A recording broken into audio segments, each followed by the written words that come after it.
Hello, नमस्कार, आदाब, सत श्री अकाल और अस्सलाम वालेकुम। मैं हूं मोहम्मद अहमद काज़मी, लेकर आया हूं आपका पसंदीदा कार्यक्रम आपके रूबरू। इस कार्यक्रम में हम आपको बहुत सी वो सूचनाएं पहुंचाने की कोशिश करते हैं जो आपको आम तौर पर कम से कम गोदी मीडिया में तो बिल्कुल नहीं मिलती। सोशल मीडिया वाले अपना एक जिम्मेदारी निभा रहे हैं, कोशिश कर रहे हैं लोगों को जागरूक रखने की। मीडिया स्टार वर्ल्ड भी इसी कड़ी का एक हिस्सा है। अभी तरक्की की शरह जिसे सकल घरेलू उत्पाद कहा जाता है, उसके जो आंकड़े आए हैं वो बहुत ही तकलीफ़देह और चौंकाने वाले भी हैं। देश कहाँ पहुँचेगा नहीं मालूम। हर तरफ बेरोज़गारी, कारोबार की कमी, गरीबी, मजबूरी, ये सब नज़र आ रही है। इस सब के बीच में जो कुछ आंकड़े आ रहे हैं, उन आंकड़ों में भी हेरा फेरी की बातें सामने आ रही हैं। इस सब को समझने के लिए मेरे साथ आज ख़ास मेहमान हैं रविंद्र कुमार जी, जो पेशे से वकील हैं और अध्यक्ष हैं राष्ट्रीय मुक्ति मोर्चा के। राष्ट्रीय मुक्ति मोर्चा ने अपने समय में बहुत से हिस्टोरिक काम किए हैं, उसके बारे में कभी फिर चर्चा करेंगे।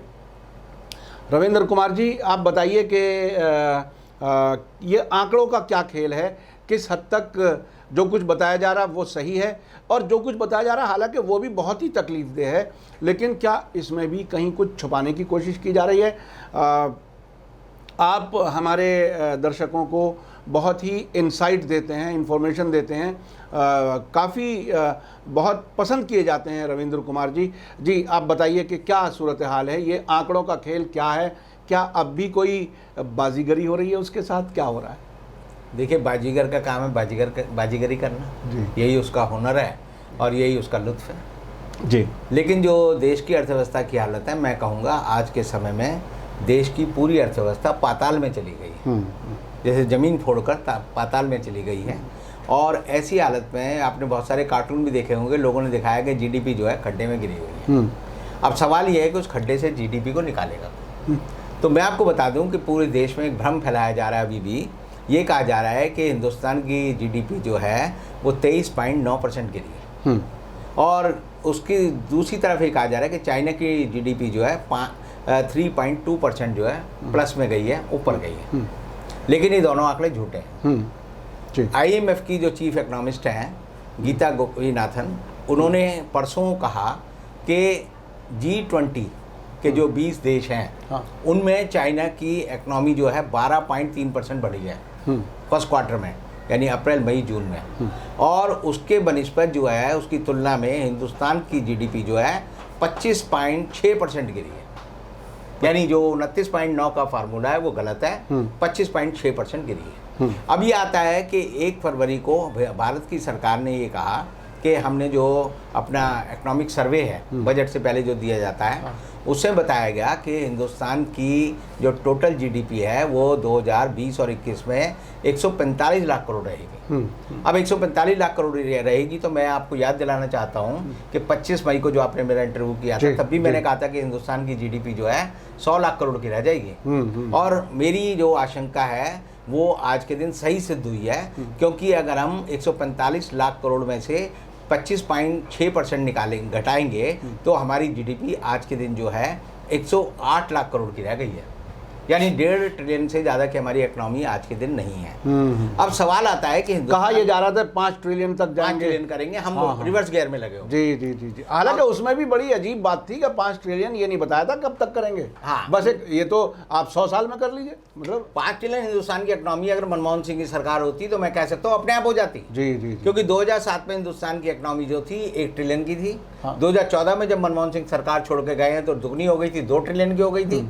और उस हिसाब से देखें तो 7 साल में 2014 से अगर 2021 में आएंगे तो हिंदुस्तान की इकोनॉमी 4 ट्रिलियन की अपने आप होती। और अगर आप उसी में मान लो 3.5 साल जोड़ लें तो हिंदुस्तान की इकोनॉमी जो है 2024 में मोदी जो कह रहे थे 5 ट्रिलियन की होगी, वो दरअसल 6 ट्रिलियन होती। जी जी। लेकिन मोदी जी ने जो है जो ब्रेक लगाए हैं, जो स्टॉपर लगाए हैं, जो इकोनॉमी को बर्बाद किया है, उससे हमारी इकोनॉमी पीछे चली गई। जी जी। अब ये सवाल आता है कि अगर आपकी इकोनॉमी गिर रही है और जो आंकड़े आ रहे हैं कि वो आंकड़े आ रहे हैं कि जो मैन्युफैक्चरिंग एरिया है उसमें हमारी 39.3% इकोनॉमी गिरी है, जो हमारा दूसरा सेक्टर है खनन का, जहाँ हम ज़मीन से सामान निकालते हैं, उसमें जो 41.3% गिरी है। हमारा जो सर्विस सेक्टर है, जिसमें होटल, इंजीनियर, कॉलेज, स्कूल, अस्पताल आते हैं, वहाँ पर हमारी 47.4 गिरी है। और जो मैन्युफैक्चरिंग एरिया है, जो फैक्ट्रियों में कार बनती है, सामान बनता है, वो जो है 51.4% गिरी है। तो इसके गिरने का असर क्या होगा कि हमारी सरकार ने जो तय किया था कि हमारी बजट को 30 लाख करोड़ और 40,000 करोड़ उसमें आना था, वो 6 महीने में जो है 15,20,000 करोड़ रुपए का टैक्स गवर्नमेंट को आना था। तो जो मैंने आपको सेक्टर बताए, इनमें जो गिरावट है उसकी वजह से यह है कि ना तो सरकार को कॉर्पोरेट टैक्स मिल रहा है, ना सरकार को डायरेक्ट टैक्स मिल रहा है, ना सरकार को इंपोर्ट एक्सपोर्ट टैक्स मिल रहा है, ना सरकार को जो है जीएसटी मिल रहा है। और सरकार को, निर्मला सीतारमण ने कहा कि अकेले जीएसटी में जिसका कलेक्शन जो है 8 लाख करोड़ होना था 6 महीने में, वो कह रही है कि 223 करोड़ रुपए हमें मिले हैं कुल। तो इसका मतलब यह है कि सरकार के पास खाने के और अपना खर्चा करने के लिए पैसा नहीं है। भारत सरकार आज के दिन दिवालिया हो गई है, और उसी का नतीजा है कि दिल्ली के मुख्यमंत्री मनीष सिसोदिया ने कल ही कहा कि हमारी जो आमदनी है वो आधी से कम रह गई है। हम लोगों को तनख्वाह कैसे दें, हम बच्चों को स्कूल पढ़ने के लिए किताबें कैसे दें। तो पूरे भारत सरकार का ये हाल होगा, पूरा देश जो है कंगाल बना दिया इन लोगों ने। और उसकी कंगाली की वजह जो है वो 3 ही है। एक तो इन्होंने नोटबंदी की, दूसरा इन्होंने जो है आप देखेंगे कि जीएसटी लाए, और तीसरा जो है ये जो जीएसटी के बाद जो अब लॉकडाउन किया, लॉकडाउन अनप्लान्ड, बिल्कुल अचानक अनप्लान्ड लॉकडाउन किया है। उसके बारे में दुनिया के एक बहुत बड़े चिंतक हैं, लेखक हैं जर्मनी के, जॉन एपी, उन्होंने कहा है, जॉन पीए ने, कि भारत जो था हाथी की तरह था, और भारत ने जो उसका बर्ताव है वो ऐसा रहा जैसे उसने चूहा देख लिया और हाथी चूहे से डर जाए। यानी वो जो कोरोना है वो चूहे की तरह है। तो वो हाथी चूहे से डर जाए और चूहे से डर के कांपने लगे और पीछे जाता रहे, और ये ध्यान न रहे कि पीछे खड्डा है उसमें गिर जाए। तो भारत जो है, उन्होंने, जॉन पीए ने कहा है कि भारत जो है हाथी की तरह गड्ढे में गिर गया। तो ऐसे में लगता है कि अब सवाल ये आता है कि सरकार कर क्या रही है। तो मुझे इस सरकार की जो चरित्र, चाल, चेहरा जो नजर आता है वो ऐसा है जैसे जो अफीमची होते हैं ना, उनकी तरह है ये सरकार पिनक में है। इसको कोई मतलब नहीं दुनिया से क्या हो रहा है, बाहर धूप खिली हुई है या बरसात हो रही है, लोग भूखे मर रहे हैं, सरकार अपनी पिनक में दाढ़ी बढ़ाते रहो, मूर्ख को खिलाते रहो। तो मेरे को अफीमचियों का चुटकुला कई बार याद आता है जब भी मैं इन लोगों की शक्ल देखता हूँ कि एक गुरु और चेला थे, दोनों अफीमची थे। तो गुरु ने चेले को कहा जाके गिलास उठा ला। वो गया, उसने गिलास उठाया और वहीं खड़ा रहा। उसने कहा लेके दो, क्या बात है। तो उसने कहा गुरुजी इस गिलास का तो जो मुंह ही नहीं है। तो गुरु ने कहा लाके दिखा, इस गिलास का मुंह क्यों नहीं है। तो गुरुजी ने देखा, बोले हाँ मुंह तो नहीं है। उन्होंने नीचे हाथ डाला, बोले इसका तो तला भी नहीं है। तो उन्होंने गिलास उल्टा पकड़ रखा था। तो मोदी सरकार ने इस देश को उल्टा करके जो है इसके साथ वो बर्ताव कर रही है जो सीधे आदमी के साथ होना चाहिए। जी। तो मेरा ये मानना है कि जीडीपी बहुत सारे, कल मैं कहीं बैठा हुआ था तो एक भक्त आके बोला जी देखो मोदी जी हैं तो हमारी जो है 76% जीडीपी बच गई, अगर राहुल गांधी होता तो हमारी 0 रह जाती। तो इन गधों को ही नहीं पता कि जीडीपी क्या होती क्या है। और ऐसे में मुझे वो अफीमची वाला चुटकुला याद आता है कि वो कहते हैं जी एक एक बूंद करके घड़ा बढ़ता है। जब आप घड़ा भरोगे तो 1% कभी होगा, 2% होगा, धीरे धीरे बढ़ता है। लेकिन अगर घड़े को चोट लग जाए, टूट जाए, उसमें छेद हो जाए तो वो घड़ा फिर बेकार हो जाता है। जी बिल्कुल। तो इन्होंने देश की इकोनॉमी का हाल जो है ये कर दिया। आप देखेंगे कि नोएडा में 8,000 फैक्ट्रियाँ थी तो 5,000 फैक्ट्रियाँ परमानेंट बंद हो गई। वहाँ पर पूरे देश में जो है 1,89 लाख जो मजदूर हैं वो परमानेंट जो है बेरोजगार हो गए। आप देखेंगे देश की जीडीपी लगातार गिरती जा रही है। आप देखेंगे कि देश में जो है बर्बादी का आलम है कि लोगों को खाने के लिए रोटी नहीं है। सरकार कह रही है कि 5 किलो अनाज और 1 किलो चना देंगे आपको। तो इस हालत में देश को इन्होंने पहुंचा दिया है। और तब भी जो है आप देखेंगे कि चिड़िया को भी पता होता है कि घोंसला बनाना है तो एक तिनका जोड़ के घोंसला बनाती है। जी लेकिन अगर जंगल में आग लग जाए, उसका घोंसला जल जाए तो उसे दोबारा मेहनत करनी पड़ेगी। तो इन्होंने देश को उस हालत में ले आए हैं कि जहां हम 1947 में थे। 1947 में देश को खड़ा करने के लिए बहुत कुछ चाहिए था लेकिन नहीं था।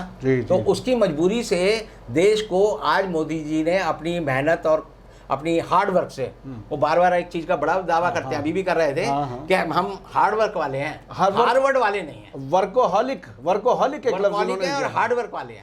लेकिन उन्हें नहीं पता कि हार्वर्ड में होता क्या है। हार्वर्ड में जो है स्मार्ट वर्क किया जाता है। जी। हार्डवर्क कोई चीज नहीं होती। और वो यानी आप ये समझो कि अगर आप स्मार्ट वर्क करेंगे तो आप जो है एक काम में अच्छा काम कर सकते हैं, ज़्यादा काम कर सकते हैं, अच्छे तरीके से कर सकते हैं, अच्छी क्वालिटी का कर सकते हैं, खूबसूरती से कर सकते जी, हैं जी, जी। और बिना किसी तकलीफ के कर सकते हैं। जी जी जी तो दुनिया में आदमी ने जब पहिया बनाया हाँ। तो आप ये समझो पहला उसका स्मार्ट वर्क था। जी जी जी गाड़ी के नीचे, पत्थर के नीचे हाँ। जो बड़ी बड़े आप देखेंगे कि मिस्र में जो है बहुत बड़ी ममीज के उन्होंने पिरामिड बनाए जी, जी, हैं। जी। तो पिरामिड कैसे बने? हाँ पत्थर के नीचे उन्होंने शहतीर लगाए, पहिए की तरह इस्तेमाल किया जी, और पत्थर को वहाँ पहुँचा दिया, जी, जो आज जी, मशीनें भी नहीं पहुँचा सकती। बिल्कुल बिल्कुल। तो मोदी जी जो है, लगता है कि विज्ञान और ज्ञान के दुश्मन हैं।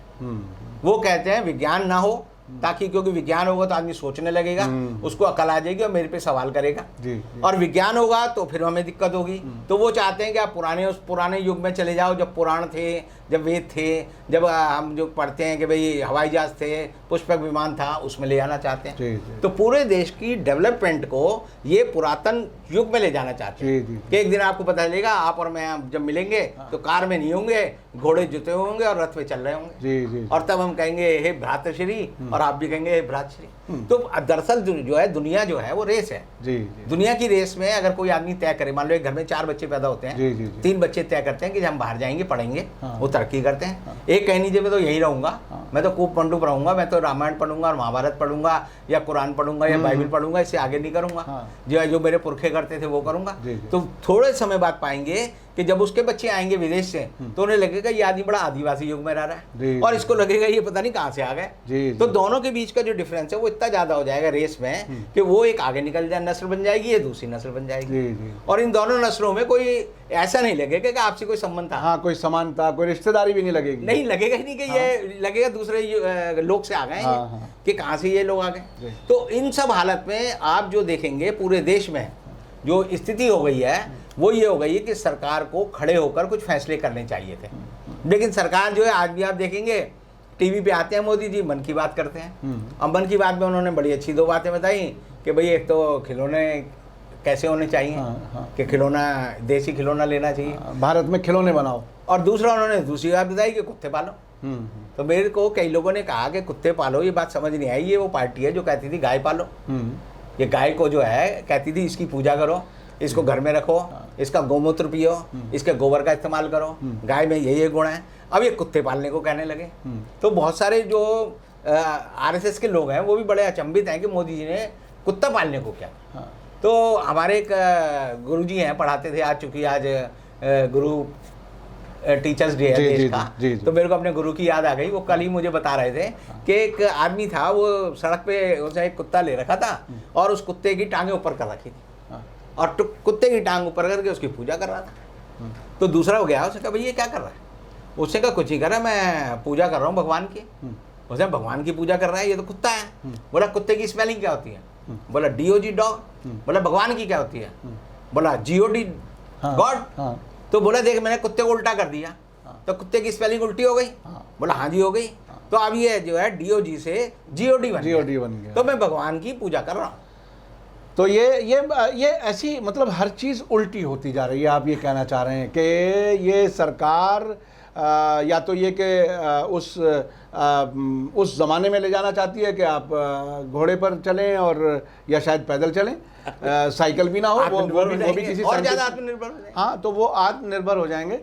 लेकिन दुनिया की रेस में कहाँ रह पाएंगे हम? अगर इस तरह से होगा तो दुनिया तरक्की करेगी और हम बिल्कुल उसी तरह से, जैसे आपने बताया कि एक फैमिली के 3 बच्चे बाहर चले जाएं, एक वहीं रह जाएगा, तो ये तो इससे भी पीछे जाने की बात हो रही है।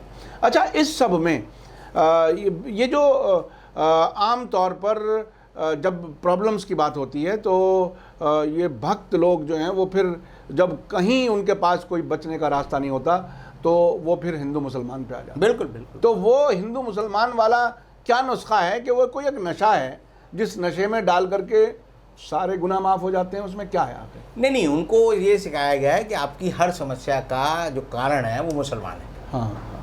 हमारे एक गुरुजी और थे, अब जब आज जो है टीचर्स डे है तो मुझे फिर उनकी बात याद आ गई। जी, जी। वो थे तो ब्राह्मण, हाँ। और मोरी गेट पे उनकी दुकान थी, वो दूध बेचा करते थे। लेकिन वो एक अजीब बात बताते थे, कहते हैं जो ये शूद्र होते हैं ना, ये मुसलमानों की लड़ाई उस समय नहीं थी, शूद्रों का ज़रा ज़्यादा था।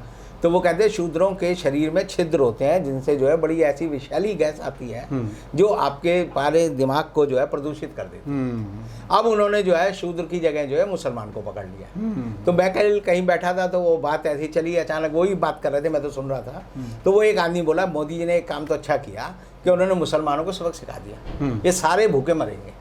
तो मैं उसकी बात सुनता रहा, मैंने भूखे मरेंगे, मैंने मौत कब से ढूंढने लगी कि मुझे मुसलमान को मारना है या हिंदू को मारना है या सिख को मारना है या जैन को मारना है, बौद्ध को मारना है।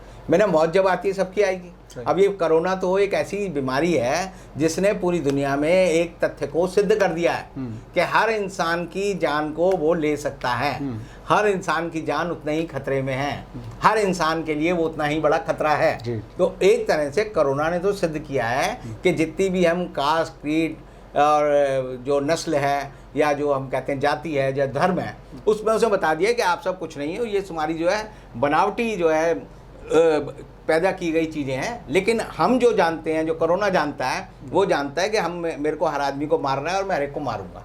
और इसीलिए आप देखेंगे कि हिंदुस्तान में अगर 85 करोड़ लोग आज भूखे हैं, गरीबी की रेखा से नीचे आ गए हैं, जैसे IMF ने कहा और वर्ल्ड बैंक ने कहा कि पूरी दुनिया में जो है 40 करोड़ लोग जो है गरीबी की रेखा से नीचे आ गए हैं कोरोना की वजह से। तो जो हमारे देश में है उसका जो प्रतिशत जो है वो ज़्यादा है। तो हमारे देश में तकरीबन 22 करोड़ लोग जो हैं वो गरीबी की रेखा से नीचे आ गए। अब वो नीचे आ गए तो वो हिंदू भी हो सकता है, मुसलमान भी हो सकता है, क्रिश्चियन भी हो सकता है और सिख भी हो सकता है, बौद्ध भी हो सकता है। लेकिन ये सोचना कि मोदी जी ने जो है मुसलमानों को ठीक कर दिया इसलिए उनके बाकी सारे गुनाह माफ़ कर दिए जाए, ये गलत है। आपने जो है देश में घृणा की जो लहर डाली है वो ऐसी लहर है कि अगर हम तुलना करें, जैसे GDP की बात हो रही है, तो पाकिस्तान की GDP आज हमसे बेहतर है, बांग्लादेश की GDP हमसे बेहतर है। आप देखेंगे दुनिया के हर देश की GDP सबसे बेहतर है। पूरी दुनिया में वर्ल्ड बैंक ने कहा है कि भारत की GDP कम होने की वजह से पूरी दुनिया की GDP कम हो रही है, क्योंकि हमारा जो पोर्शन है अगर वो कम हो जाता है जाहिर है वो पूरी दुनिया पे असर होता है, एवरेज पे असर पड़ता है। तो वो भारत सरकार की एक पहल नहीं है और भारत सरकार के किसी भी ज्ञानी जो मंत्री हैं उनको ये नहीं सोच रहा कि हम क्या करें। आप देखिए आज ही मैं पढ़ रहा था कि चुशुल में जो है चीन की सेना जो है 2.5 लाख चीनी सैनिक आ गए हैं। उन्होंने वहाँ पर टैंक रख दिए हैं, उन्होंने वहाँ पर जो परमाणु बम ले आने वाले विमान हैं वो रख दिए हैं, उन्होंने मिसाइलें तैनात कर दिए हैं S-400 और S-300।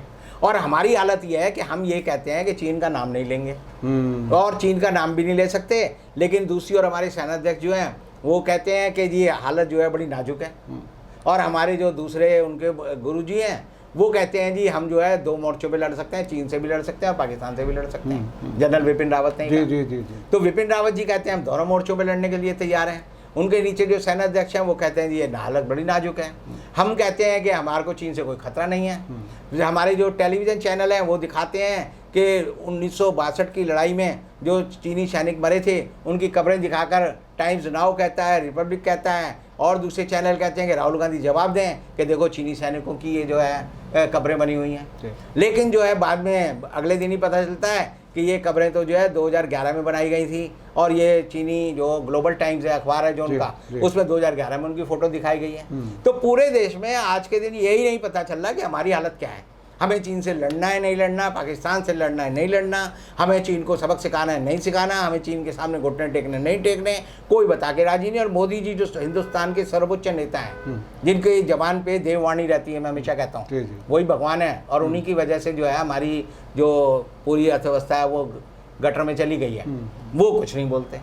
तो हालत जो है देश जो है बड़े शशोपेंज में है। तो ये जो बात आपने कही कि कोई बता नहीं रहा, असल में बताने का काम मीडिया का था। मीडिया अगर अपनी जिम्मेदारी सही निभाता तो सब कुछ पता होता। अब जब मीडिया को ही एक तरह से अपने खेमे में ले लिया है तो ये सूरत हाल बनी है। तो अब जब मीडिया भी सच्चाई नहीं बता रहा और देश जैसे आप कह रहे हैं कि गर्त में जा रहा है, गड्ढे में जा रहा है, हाथी की तरह से गिर गया, तो अब आगे क्या, आगे देश कैसे आगे बढ़े, क्या हो? आखिर देश के जो लोग हैं उनकी अपनी क्या खता है, क्या वो अपने आप को कहीं करेक्ट कर सकते हैं, क्या हो सकता है इसमें? देखिए मीडिया की हैसियत जो है 2 तरह से गिरी है। एक तो मीडिया में ये हुआ कि उन्होंने जो है जितने भी निकम्मे नालायक और ऐसे लोग थे जो बिलो एवरेज थे उनको मीडिया हाउसों का प्रमुख बना दिया। मैं आपको बताना चाहूँगा कि जब मोदी सरकार आई उससे पहले पीआईबी का कार्ड होता था पत्रकारों के पास। जी जी जी जी। और उसमें ये होता था कि पत्रकार उस मीडिया अपना पीआईबी का कार्ड लेकर किसी भी मिनिस्ट्री में जा सकता था। जी जी जी। और जॉइंट सेक्रेटरी के लेवल तक के किसी भी ऑफिसर से सीधी बात कर सकता था। जी जी। जब मोदी सरकार 2014 में आई तो 15 में एक नोटिफिकेशन जारी किया था स्मृति ईरानी ने, और उसमें उसे उन पर रोक लगा दी थी कि आप किसी भी मिनिस्ट्री में ऐसे जो घूमते हो कॉरिडोर में नहीं जा सकते, आप किसी से बात नहीं कर सकते, आपको पहले परमिशन लेनी पड़ेगी सरकार से, तब आप जाएंगे। तो एक तरह से मीडिया की पर कतरे और मीडिया चुप रहा। दूसरा ये रहा, मीडिया के सामने हर साल जो है प्रधानमंत्री या मंत्री या विभाग के सचिव सालाना अपनी एक तरह से रिपोर्ट पेश करते थे और प्रेस कॉन्फ्रेंस होती थी, एडिटर कॉन्फ्रेंस होती थी। मोदी जी ने 7 साल में सारी चीज़ें बंद कर दी। बोले जो रिलीज आएगी वो मिलेगी आपको, बाकी वही छापना है। तीसरा, उन्होंने मीडिया का हाथ ये काटा कि आप देखेंगे जब पेंडेमिक एक्ट लगा तो उसमें गवर्नमेंट ने कर दिया है कि जो सूचना सरकार देगी, मान लो अगर आपको कोरोना हो गया है और सरकार कहेगी कोरोना है, तब तो अखबार छाप सकता है कि इनको कोरोना है। अदरवाइज अगर किसी एमजे अकबर को भी कोरोना हो जाए या दीपक चौरसिया को कोरोना हो जाए या मैं कहता हूँ अर्नब गोस्वामी को कोरोना हो जाए, तो जो पेंडेमिक एक्ट है उसके हिसाब से वो नहीं कह सकता मुझे कोरोना हो गया। अच्छा। वो जब तक रिलीज नहीं आएगी। और उस रिलीज के खिलाफ प्रेस वाले जो है सुप्रीम कोर्ट गए थे। जी। सुप्रीम कोर्ट ने कहा तुम चुप करो, जो सरकार कहेगी वही छापना पड़ेगा। तो पेंडेमिक एक्ट में सुप्रीम कोर्ट ने भी सरकार का साथ दिया, और इस वजह से जो है सारी सूचनाओं का स्रोत जो है वो ऐसे हो गए रेडियो की तरह। जैसे एक बार एक चैनल रेडियो पे चलता था आकाशवाणी पे, समाचारों के लिए समाचार, जी जी, और उसमें वो धीरे आवाज में बोलता था ताकि जो छोटे अखबार हैं उनके जो लोग हैं वो खबरों को लिख के अगले दिन छाप दें। हाँ, धीमी गति के समाचार, धीमी गति के समाचार जो होते थे। तो ये सरकार जो है सारे मीडिया को जो समाचार दे रही है वो धीमी गति के समाचार दे रही है। जी जी जी। और दूसरा जो है मीडिया के लोग जो है वो, मैंने आपको कहा कि कोई बिलो स्टैंडर्ड है तो वो छोटे मुद्दों को लेकर खींचते रहते हैं रबड़ की तरह, च्युइंगम की तरह, और असली खबरें दबाए रखते हैं। और इसीलिए आप देखेंगे कि सरकार जो है हेडलाइन मैनेज करती है कि कोई बड़ी खबर आने वाली है, इन्हें लगा जी हमारी जीडीपी गिरने वाली है तो तुरंत खबर आ गई, प्रणब मुखर्जी गुजर गए। तो ये कई स्टॉक न्यूज रखती है, और जैसे ही वो स्टॉक न्यूज का टाइम आता है तुरंत ले आती है। और एक परमानेंट स्टॉक न्यूज तो है ही कि राम मंदिर बन रहा है। जी जी। तो राम मंदिर बनने के बाद की जब भी मैं बात सुनता हूँ तो मुझे बर्टोल्ड ब्रेख्त की एक कविता याद आती है। वो मैं हमेशा अपने मन में भी गुनगुनाता हूँ और लोगों को चाहता हूँ सुने। जी जी। तो वो कविता बड़ी अच्छी है। वो कहती है कि जिनके खाने की टेबल पर पकवानों की रेलम पेल, जिनके खाने की टेबल पर पकवानों की रेलम पेल, हमको पाठ पढ़ाते हैं संतोष रखो संतोष रखो। जिनके धंधों की खातिर हम पेट काट कर टैक्स भरें और नसीहत सुनते जाएं, त्याग करो भाई त्याग करो। मोटे मोटे पेटों को जो ठूस ठूस कर भरे हुए हैं, हम भूखों को सीख सिखाते, हम भूखों को सीख सिखाते, सपने देखो धीर धरो, और बेड़ा गर्क देश का करके, बेड़ा गर्क देश का करके हमको सीख सिखाते हैं, तेरे बस की बात नहीं, हम राज करें तुम राम भजो, हम राज करें तुम राम भजो। तो ये बहुत ही ख़तरनाक सूरत हाल है कि आप खुद तो सब कुछ पेट भरते रहें, खाते रहें, लेकिन दूसरों को कहते रहें कि आप पेशेंस करो, सब्र करो और भगवान भरोसे रहो और इंतज़ार करो और सिर्फ हम ही सरकार चला सकते हैं, आपको खामोश रहना है। ये बहुत ही तकलीफ़देह सूरत हाल है। रविंद्र कुमार जी, आप हमेशा बहुत ही इंफॉर्मेशन भी देते हैं और ऐसी मिसालों के ज़रिए आप चीज़ें समझाते हैं, जैसे कि आपने हाथी और चूहे की बात कही, वो वाकई सबको समझ में आने वाली है। हमारे दर्शक आपको काफ़ी पसंद करते हैं और चूँकि सोशल मीडिया पे बहुत ज़्यादा लंबी बात नहीं हो सकती, उस सवाल का जवाब अभी रह गया, वो थोड़ा सा और बता दीजिए कि देश की जनता क्या करे। वो जो आपने कविता सुनाई वो तो उनकी वाली देश की जनता क्या करे। ये एक ऐसा सवाल है जिसका जवाब 1862 में बिस्मार्क ने दिया था, जर्मनी के लोगों ने। जी जी जी। जर्मनी के लोगों ने एक बार बिस्मार्क से पूछा कि हम क्या करें। तो 30 सितंबर की डेट मुझे याद है, उन्होंने बिस्मार्क ने कहा कि आप जो देश के बड़े सवाल हैं इनका जवाब जो है ना तो मीठे भाषणों से दिया जा सकता है, ना आपकी जो मेजॉरिटी है कि हमारी मेजॉरिटी है उसके दम पे हमको उससे दिया जा सकता है। इसका जवाब देने के लिए आपको तलवार और खून की लड़ाई लड़नी पड़ेगी, मतलब आपको लड़ाई के मैदान में आना पड़ेगा। और उन्होंने जो वर्ड यूज किया था वो था आयरन एंड ब्लड। अगर आप गूगल में सर्च करेंगे तो आयरन एंड ब्लड ये पूरा भाषण आ जाएगा। और वो भाषण क्या कहता है कि आप नेता के मीठे भाषणों के झांसे में मत आओ, आपके इनकी जो मेजॉरिटी है जिसका डर दिखाते हैं वहाँ पर जर्मनी में, उसके झांसे में मत आओ। आपको खुद अपने संघर्ष के लिए लड़ना पड़ेगा, खड़ा होना पड़ेगा, और कुछ नहीं करना, आपको सिर्फ सच की बात बोलनी है बिना किसी डर के। जो आपके मन में है वो बोलना है। अगर आप बोलना शुरू करेंगे तो आप जो है लड़ाई जीत लेंगे। बड़ी बात है ये। बहरहाल नेता के मीठे भाषणों में मत आओ, ये इसमें बहुत बड़ी बात है जो आपने कही है। और संघर्ष के लिए बहरहाल, और संघर्ष सच्चाई के लिए, किसी के खिलाफ नहीं बल्कि सच्चाई के लिए आप डटे रहें, निडर होकर के रहें। ये एक बहुत बड़ा आपने पैगाम दिया है, मैसेज दिया है। रविंद्र कुमार जी, आपका बहुत बहुत शुक्रिया, आप हमें वक्त दे देते हैं मीडिया स्टार वर्ल्ड को, और हमारे दर्शक भी बहुत कुछ आपसे सीखते समझते हैं। इसी के साथ मुझे दीजिए इजाज़त। धन्यवाद, शुक्रिया। जय भारत, जय हिंद।